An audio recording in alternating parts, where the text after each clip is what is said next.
what to expect. So we still have a lot of unknown answers, a lot of questions, and I believe that people will be frustrated, nervous. It feeds into this anxiety that is already going on, anxiety around your job, your financial status, your children being home, your life being uprooted. We just keep hearing it over and over and over again. Our patients expect us to be here, and we need to be here for them. We're dealing with a time that's full of uncertainty, and so it's very common for a lot of patients right now to be uncertain about their health, about the care that they might have access to. Healthcare's changed since COVID. Patients now have big concerns, rightfully so, about getting infected with the virus and getting sick, so their needs have changed. We still have buildings, and we still have people that need to come into those buildings for services. So our flow around how we see people, respecting their concerns and respecting our staff concerns, has definitely changed. But the services that we're providing are still the same. I wanted to share how amazing it has been to be able to continue providing gender-affirming care. What a lot of people may not consider is the decision to start gender-affirming care is a decision that comes after years and years of trauma and working through a lot of different situations in their lives. And so to be able to get to the point where they make that decision to start gender-affirming hormones, that's a really big deal. Doing telehealth or virtual visits. I'd never even thought about telehealth before, and then one day, bam, it was here and it's all over the place. Learning the technology, it was something new, and it moves very fast. Telehealth is a fast-paced world. It requires you to be on your toes and being able to communicate and be accessible with all forms of communication too.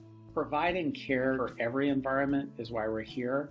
We've had some really long discussions about what that looks like and how that manifests. And a great example would be our commitment to providing long-acting reversible contraceptives to our patients, even new patients. There's been at least a couple of reports of increase in domestic violence and increase in reproductive coercion. So during this COVID time, we've made sure that we keep providing the services of long-acting reversible contraceptives for our patients and giving them reproductive freedom.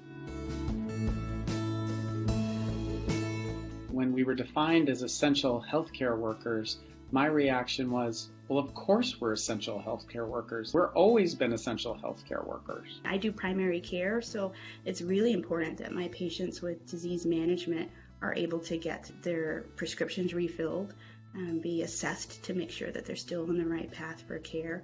So we didn't have that service. I mean, we'd have a lot of communities broken from this. It's a great honor to be here as an interpreter.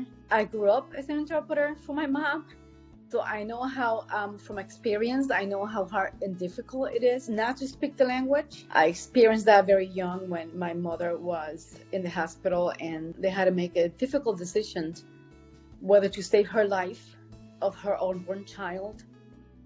And I happened to be there as an interpreter, and I was only 12. And I didn't know if I was losing my mother. But early on, I knew in life that I wanted to help people based on my own life story. So I'm so honored to be here and help patients who don't speak the language, whether Spanish or Portuguese, and any other language, using language line. I think that what we do in Planned Parenthood is very thoughtful and caring.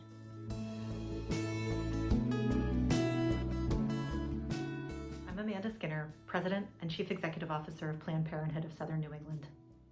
In uncertain times like these, we're here with our patients and our communities. Each day, our healthcare providers are on the front lines to ensure that essential healthcare services are provided to the people who need them, no matter what. During the COVID-19 crisis, they continue to show up for our patients, whether in person in our health centers or online through telehealth. Even during a global pandemic, sexual and reproductive health care can't wait, and that's why we need your support. You can show your support for Planned Parenthood's essential work in a variety of ways.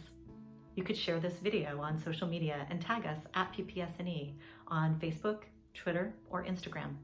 You could give a gift by simply texting 4144 with the keyword "Give Thanks," space, the amount of your gift, space, and a message of gratitude to our frontline healthcare providers. Or you could come to us for care. Simply dial 1-800-230-PLAN and you can make an appointment with a healthcare provider today. Planned Parenthood of Southern New England has been here for nearly 100 years, providing high quality and affordable healthcare and education to all people. And I know that with your support, we can continue to be here with our patients and our communities for the next 100 years. Thank you.